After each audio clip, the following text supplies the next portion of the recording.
Maithili express की शानदार प्रस्तुति।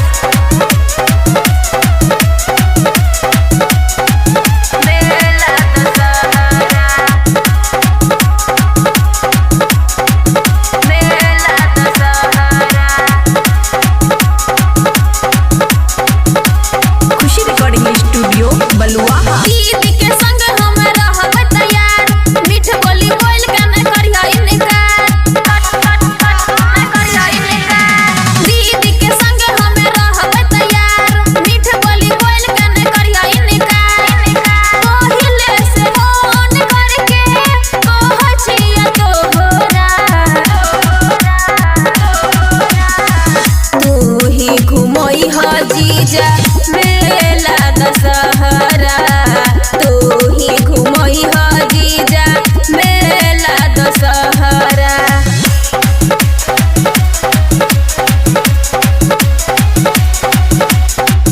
तू ही घुमई ह जीजा मेला दशहरा। डीजे मनीष रक्सौल घुमई ह जीजा घुमई ह जीजा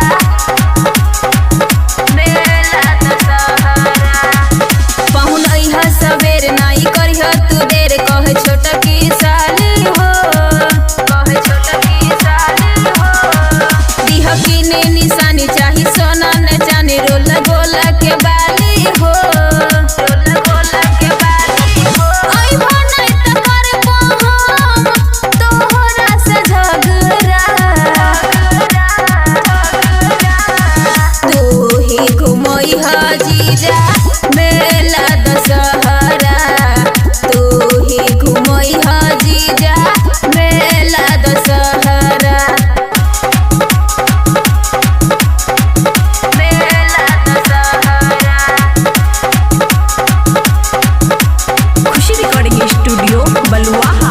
जीजा रौशन दीवाना करी हा नहीं बहाना अबरी ई मेला में अबरी ई मेला में कह छिया तोरा बात सुना तोरा मजा लेबै खूबे झूला में मजा लेबै खूबे झूला में। तोरा नहीं कहतै त दीपाली कहतै के करा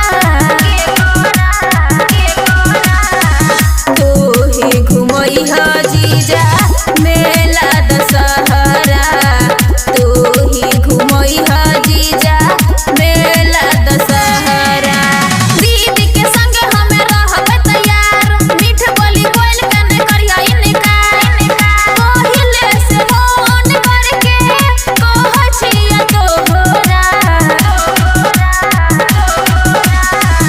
तू ही घुमई ह जीजा मेला दशहरा।